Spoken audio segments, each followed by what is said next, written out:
pull up. Grab the fuel nozzle and get ready to fuel up on trends and strategies to grow your travel center business in this episode of The Truck Stops Here, brought to you by the NATSO Foundation. Now, here's your host, Amy Toner. Hello, and welcome to today's episode of The Truck Stops Here. I'm your host, Amy Toner. You are listening to The Truck Stops Here, the NATSO Foundation's podcast. The NATSO Foundation is the research, education, and public outreach subsidiary of NATSO. The podcast is just one of the many educational tools the foundation creates. Today, my guest is Darren Schulte. He's sometimes a host, sometimes a guest. He's NATSO's Vice President of Membership. Hey, Darren. Hi, Amy. How are you today? I'm good. I'm talking to you. That's always a good day. Oh, you're too kind. Darren, we have not done this in a while because I usually have 4 or 5 questions for you, but I had so many this time, so I hope you're ready. I am. I was actually pleased to see we might be talking longer than 20 minutes. So many questions. All right, we're going to start with a good one, which is fried chicken still hot? Absolutely. It is still hot, and you could throw other type of chicken like chicken kebab, Korean chicken. Members are really starting to embrace chicken. Not that they haven't, obviously, in the past, but it's kind of exciting to see some different types of chicken. What about, are there any other food trends you're seeing? Yes, absolutely. So one of the things which will probably, I'm assuming you're going to ask me questions about new entries, but one of the neat things about the new entries that they're kind of changing the landscape of our food. So a lot of people make fun of sushi at truck stops, and you and I have talked about that in the past where we had a member that actually brought a sushi chef once a week onto the property. It's becoming more commonplace. So sushi sold in a truck stop happens to be a real power player. If you don't happen to have sushi in your floor merchandiser, your walk-around floor merchandiser, you're missing the opportunity. Indian food, again, something you and I have brought to our members for years, maybe almost a decade. And it's incredibly popular, doing really well. Members that have their own proprietary Indian food are sharing sales data that is as strong as some of the QSRs out there. Maybe not your top-end QSRs like McDonald's or Wendy's or something like that, but certainly on par, if not better performing than a Subway, as an example. So also, as much as we want to talk about healthy food, well, raw cookie dough still is number one. So in my mind, at least, along with Twinkies. I'm seeing like a raw theme here. So yeah, raw here you go. So it's either raw sushi or raw cookie, but they like it. So last week we turned some stores with a member, and I was bringing up the comment about, man, you really have to try this raw, cookie dough, chocolate chip cookie dough. And I'm not so sure the eyebrows really didn't get raised, like really. So we were trying to find it, and everywhere truck stop we went, they were out of it. No exaggeration, like, sorry, we're out of it. Sorry. And then when we finally rolled upon it, they're like, you know what? You got something here. We might have to put it in our stores. But that's so interesting. Yeah, it's so again, certainly in all seriousness, healthy food. And what I mean by healthy food is, food that folks can grab and eat properly while they're driving their vehicle continues to be a growth area as well. But again, don't count out different types of food specifically to your demographic. If you're in the Chicago area, if you're not, if you don't happen to sell Eastern European types of foods, right, I think you're missing the boat. If you're on the coast and you happen to have a lot of, for example, Mexican drivers, not just Hispanic, but Mexican drivers, not having that type of Mexican fare in terms of the food for their offerings, you're missing the boat. Same thing for if you have East Asian drivers. So I think the operators that are able to be more focused on their specific type of driver, especially that, miles driven are going down. So you may see a lot more different types of customers rather than that regular traditional professional driver who used to go across the United States. I think those that focus on that understanding are going to do better in food. Okay, so you touched on it. The big thing that we've been talking about for 5 to 10 years is that the industry players are changing. Do you think this is going to keep happening? Do you think the rise of the small to mid-sized chain will continue? Yes. I know we call them new entrants. Are we the only ones that call them that? I think so. A lot of people call, you and I have kind of coined the term of regional players. Yeah. people are kind of talking about it that way. So you Oh, have, perfect. yeah, you have the big national chains, which, really have to really start talking about Circle K and 7-Eleven as they move into Hmm. this space in a more coordinated manner. But Yep. I do think the growth is in the regional players. And I wouldn't be surprised if some of those regional players don't become national players, in the very short near term, especially if Hmm. you have read or if or when they share their plans of expansion, there's going to be a lot of competition out there. So I do not see that changing. Recently, you were asked me to update the 18 questions, so I was doing the research on Hmm. that and Yep. looking for what is the number of travel centers, truck stops that are out there selling commercial fuel, and Hmm. that space continues to grow. While maybe Okay. the traditional truck stop is not growing as quick, the travel center and what I would call again the fueling location that puts commercial fuel lanes, that continues to explode and grow quite rapidly. Do you think that's good or bad for the industry? I myself, I think it's scary for operators who have gotten fat, dumb, and happy related to the fuel margins. For a long Hmm. time, we've had great fuel margins. I think we've kind of lost sight of the days when we really had to focus on net operating costs. We had to really have sharp saws and focus on how do we make money without fuel. So for those operators, big or small, that have lost sight of how to make money without fuel, I think Hmm. they're going to be under duress. Those, again, single store operators to larger ones that focus on the operating costs and how we drive volume into our stores, specifically into food and other potential other good categories that drive really good gross margin dollars, I think they're going to be fine. Again, the other piece of the puzzle, which I like, where our members are now being introduced to vendors, whether that be equipment vendors and or regular vendors that Hmm. years prior, nobody was paying much attention to us. As you and I have talked about before, Hmm. COVID was good for the truck stop travel center industry. We really were put on the map because of that. And EV has been good for our space too. We've been put on that map as someone who's almost COVID proof and recession proof, right? While recession is troublesome for everyone, freight still Hmm. moves, right? Trucks still move. Right. And as we found during COVID, Americans love to travel, right? And even if all Yes. the cars were EV tomorrow, if all vehicles, let's just happen tomorrow, trucks still need a place to park, and EV pulling a trailer still needs a place to use the restroom and charge up that vehicle. So I don't see this changing anytime soon, other than it getting more and more and more competitive. Okay. One thing that the board was talking about at the last board meeting was that the overtime regulations are changing. Do you see this changing our members' labor model and how? That's a really good question. That you're the first to ask me that, and since the board, so that's interesting. I do think it's going to continue to put pressure on operations. I really do, and it is something we've tried to tell members even in the past, even pre-COVID, that we have Hmm. to start looking at ways to redeploy our labor. I know when Yeah. we were first talking about entries into, I think Pilot was one of the first companies to actually do the automated checkout or self checkout. And we had talked about, they were doing a really nice job back then redeploying their labor. I just believe that with all of the regulations, if we are not properly preparing for the Hmm. future related to the changes in labor and how we can use technology, I think we're going to have more and more problems. Another thing that they mentioned was the rise of the Dollar General in rural areas where sometimes our members meet the needs of the community. What do you think? Do you think that's going to be a new competition? Yeah, and again, honestly, God, we've touched base on this in the past. We've shared with members. In the old days it was blogs, but even in some of our earlier podcasts, is we Hmm. have a tendency to like look at a competition as someone who has to have fuel.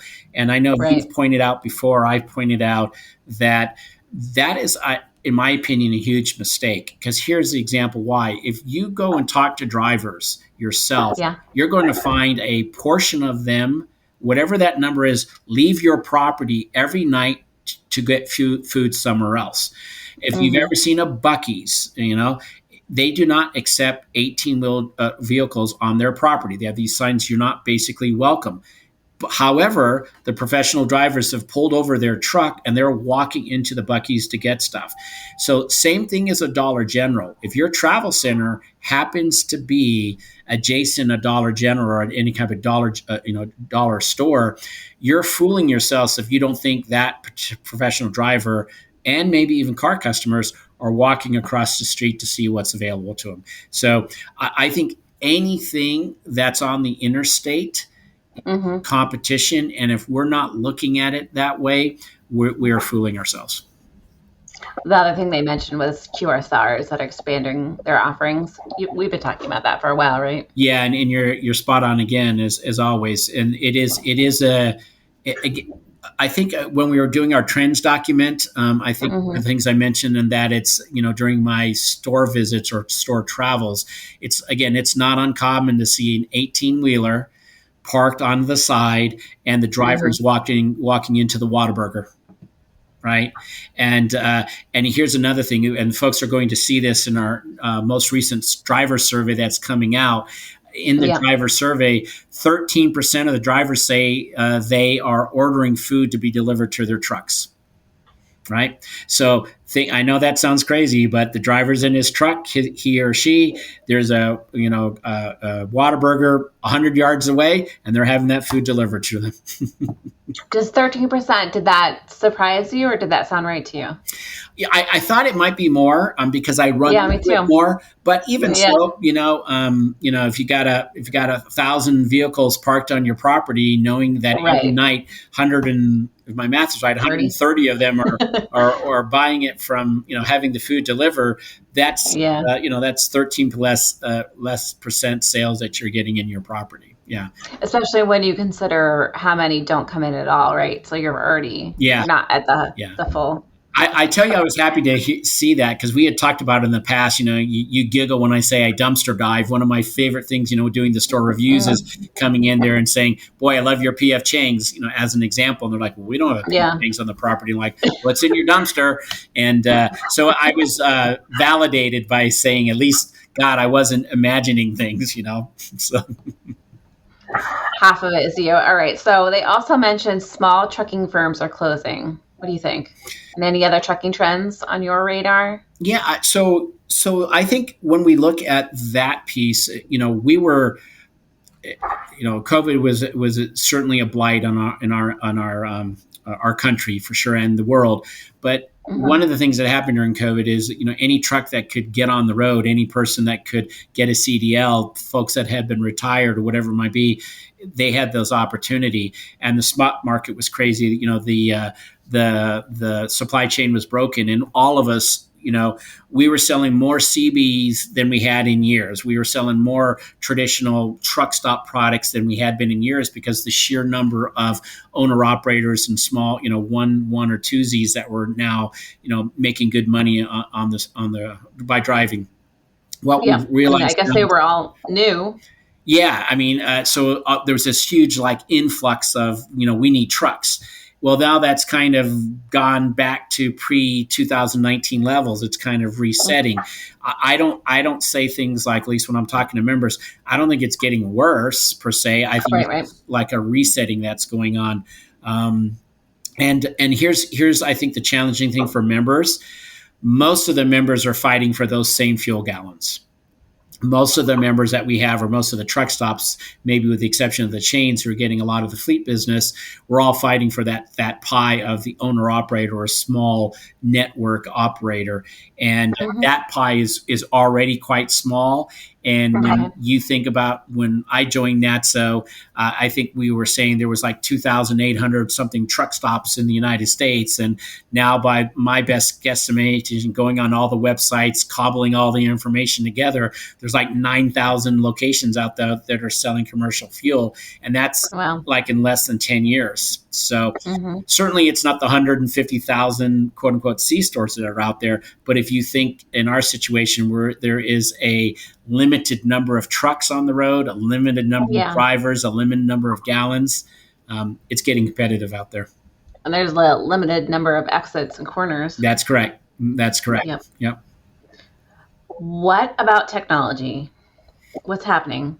So, if you don't mind, one of the other things I quickly will talk to you about just on the trends that I wanted to share with you, and then we'll jump into technology. Okay. And it again, I'll allow it. Thank you. It is something, again, I hate to harp on that. We've brought these up a lot, but we have. And so I always scratch my head when people say, is that something new? And we're like, no, Amy and I have been talking about this for years. Do you remember the story I was sharing with you about when I bought that Volkswagen CC back in 2013 with the great mile per gallon improvements? Yeah. I shared how it changed when Bernadette and I would drive to Phoenix and back. I don't think we put enough emphasis on how that's impacting. Because when I say we, the industry, a truck is getting 6 miles per gallon and it gets replaced by a truck that's doing 10 miles per gallon. That truck is stopping less frequently. And I know there's noise on EV and there's noise on all these other things, but if I was an operator, I'd be really laser focused on the vehicles I get to my property. How do I get he or she into my store? Because the mile per gallon improvement, both on cars and on trucks, but specifically on trucks, is causing them to stop less. So again, when you throw that in there with all the other trends that we've talked about in the past, the drivers are on the less of a haul, or the Pony Express model, or trailer drops. I think a lot of energy needs to be focused on when that customer's on your property, how do you get that person in? And that segues over to technology, right? So, what is hitting our industry the hardest, as you reference? It's those operators that are having the ability to communicate in multiple ways, whether they be very sophisticated ways or less sophisticated ways, to their consumer once he or she has hit the property. So while we're talking about, again, the professional driver, is if you don't have QR codes on your truck fueling islands that allow the driver for he or she to order something while they're fueling, you're already behind the 8 ball. And we're not even talking about the ability to have it on a loyalty app or whatever it might be, but something that simple where you are focusing on his or her, time limits, that puts you behind. CNN just did a big article about how grocery and retail is going to change with digital digital shelf tags. I think you and I have been talking about that in 2013. Maybe you and I are in the wrong business. Maybe we need to be futurists or something. And it was all over the article about saying how you could change, like every minute you could make X amount of number of changes. We're embracing that. So technology, price optimizations. If you're not embracing retail and food price optimization today, whether sophisticated or not, you're going to be behind the 8 ball. If you're not looking at technology as ways to, again, redeploy labor. So what technology could that be? Again, shelf labels, but yet they cost a lot of money. But if you roll them out, you don't have to be going out there and pricing everything and changing the prices. If you use digital menu boards like you and I have talked about, at least even before we came to NATSO, right?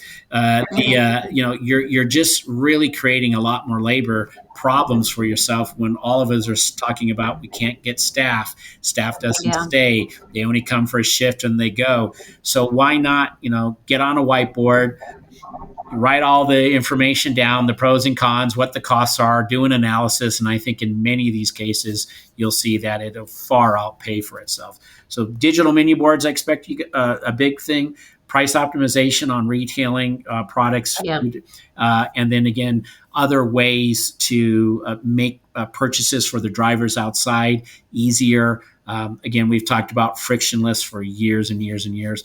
And again, things like automated retail. You and I have talked about this many times. I still don't understand why we're not embracing that. I'm still not sure why we keep these amazing travel centers open late at night and have no volume, but we have to keep them open. So we have staff in there. They're not generating any profit for us. Why we wouldn't just shut them down for that period of time, hire a security guard and put coffee out there. I mean, we're seeing it in the malls. We're seeing it in the airports. We're seeing it everywhere else that folks are embracing. And again, the equipment is not cheap and it doesn't grow in trees. And I fully understand all that. Yeah, I think there's for whatever reason, just a misconception about what vending opportunities are out there because some of those kiosks are just so smart for our industry, and you don't see them that much. That webinar that we did with NAMA, I thought was so good. They had so many interesting things. You know what the other thing is too, Darren, that I think is interesting is that as more of our members do more loyalty programs, they're going to be getting more and more data about what their customers are doing.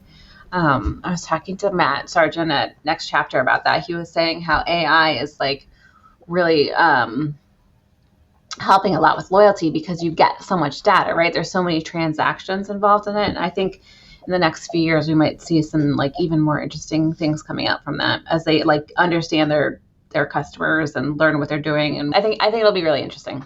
You nailed something. In the past we've talked about how members are asking, we need more data, and I jokingly say you have so much data and you don't even use it. The one Yeah, thing where I think AI will be benefit, you just nailed me it, too. and I'm just repeating Yeah. what you said, is AI is going to be able to cut through that, and I think for as scared as I am about AI, what it might do in other areas, I do think Yeah. related to garnering data and put it hmm together to where it's usable, I think is going to be quite incredible. Quite incredible. Especially for the small guy. I was also talking to Peter Rasmussen with Convenience Advisors, and he was saying how for a lot of it, you do have to do a lot of work in the beginning, but then it'll run itself, right? So once it's set up for loyalty programs. Yeah, and that's Okay, so yeah. no, that's good. I mean, just that goes back to like we were talking about digital shelf tags. It's costly up front. There's no doubt about it. But I think we've kind of lost sight of what's the 4 or 5 year or 6 year return on investment in some of these cases. hmm And we know, all of us know, labor is only going to get more challenging. We're not going back to the days of where we had a lot of labor. Yeah. I know there's exceptions, but I've been in travel centers over the last few months where there's like one or two people in an entire travel center running an entire travel center. Try to imagine that. There's just no staff, and if you're traveling, you're experiencing that in hotels. You're running in that, and if you just ask the front desk, you're going to find out that they're bringing, like Marriott's bringing people from all over the place as fill-ins because they just can't, hire the staff. So That's true. There's usually just one person in a long line. Okay, all right. Last year it seemed to be the year of new builds and remodels. So many of our members were expanding into new markets and it seemed like everyone is building. With the excess cost of construction, do you think that's going to continue? because it's really funny. It's almost like you said, it's counterintuitive. You hear certain things and you're like, that seems like the opposite of what's happening.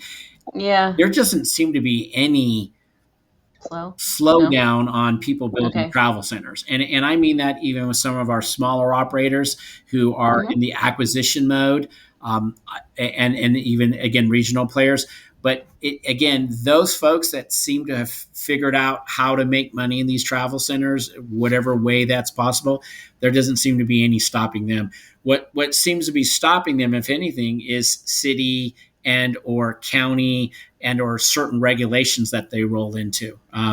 If they didn't roll into those kind of problems, I think we'd even see more buildings going on. And I'm shocked because what people tell me, what the cost of concrete Right. is what it used to be, or what the cost of this is, it doesn't seem to stop anyone. They still seem to be building like crazy. Hmm.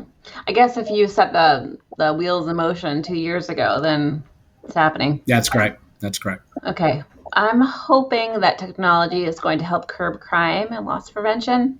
What do you think? Am I falsely optimistic? No, I don't think you're falsely optimistic. I do think, again. So if I put in self checkout, Okay. okay, we'll walk through this comment. Left on its own devices, and there's no staff, people are going to walk out, correct? But if you put in self checkout, you redeploy that labor differently. That person's hmm in the front helping, guiding, watching, talking, greeting. Those that do that well, say they're not having problems, right? If you're not managing your price book in, garbage out, if you're not managing it properly, you're going to have problems. That's one example. So do I think technology will help? Yes. Will it stop the grab and goes that happen? If someone wants to run in your store and steal 25 CBs from you, the answer is no. The smash and grabs, it's not going to stop that. But if you do put the technology in, whatever it may be, properly, how to check a vendor in, and as long as you have your policies and procedures in place, I think you'll be fine. Do you remember when we were doing that one video shoot? We were at a location years ago, and we were asking the manager, do you happen to know how to do a cash audit? And the manager Right. No, we don't do that. We saw that the office door was wide open and the safe was wide open. So I think if you're not doing the basics properly, I don't think any amount of technology. And what I am fearful of for a lot of our members is they're locking everything up. And then I say to myself, then why not put a kiosk in, right? Why not have an automatic lock everything up? If that's because the cashiers are so busy because you have so few. Totally. Right? So it's just corny to me. I'm like, why are you going to lock everything up? It's part of doing business. And if you don't want to carry that product line, just don't carry it then, because you don't create a good customer experience when it's locked up and busy. And again, think of a professional driver. He or she's like, okay, I got a 25-minute break and I got to spend 20 minutes waiting in line until the cashier can get out and unlock this for me and then bring it up for me to charge. Doesn't make any sense to me. Yeah, there's a retailer that does it that I go to, and if I'll wait a certain amount of time, I'm not generally in a hurry, but if no one comes, then I'm like, I'll just order it online, That's right. You're only willing to wait so long. Okay. Yeah. All right. So I do have some fun surprise questions for you, but we have to end the trends with a positive note. Yes. What are you most excited about trend-wise right now? So trend-wise, I'm really excited. This is going to be corny, but it's really truthful. We're finally really beginning to take a look at the professional driver as a professional. And what I mean by that is we are thinking about the importance of entry and exit into the travel centers. Yeah. Some of that's being applied to the RV and people that are pulling trailers. So there's more focus on that. The backs, okay? We're finally beginning to say, the customer that generates the most revenue for us, the back end where they fuel is not very positive, and people are talking about that, and you're beginning to see improvements in those areas. So I would say that more than almost anything, that the appreciation for the professional drivers since COVID is really ramped up. And we could say it's new entries, or we could say the fact that these folks join NATSO, and I'm being very serious, and people are listening to what we're sharing, what the drivers need and want, and the trends. But there's a lot of focus on how does the driver come into the property, how does he or she leave, when they pull up to get fuel, how do we make that process easier, frictionless, how do they order food. If we're going to put in parking, let's put in parking that makes sense, what they want, angled, pull-through parking versus backing up a passenger seat, which is dangerous. There's a lot of focus on those areas, which I'm excited about. So those are trends that are those folks that focus on those areas, I think are going to be a cut above the others. Awesome. All right. So I told you I had a few fun questions for you. Yep. And ready? I don't even know them, so they are fun. If you could eat only something you find at a truck stop for every meal, you have to eat it. That's all you can eat. What would you pick? Wow. I'd either do Korean chicken, or I would do butter chicken with naan. I should have known it would have been chicken. Okay. What would be your dream job? You can do anything, Darren. So you're not the vice president of membership for NATSO. What would it be? Operating a state-of-the-art truck stop network. Okay. All right. Allowed. Okay, one more. What is the weirdest thing you have ever seen at a truck stop? Live tigers. Okay.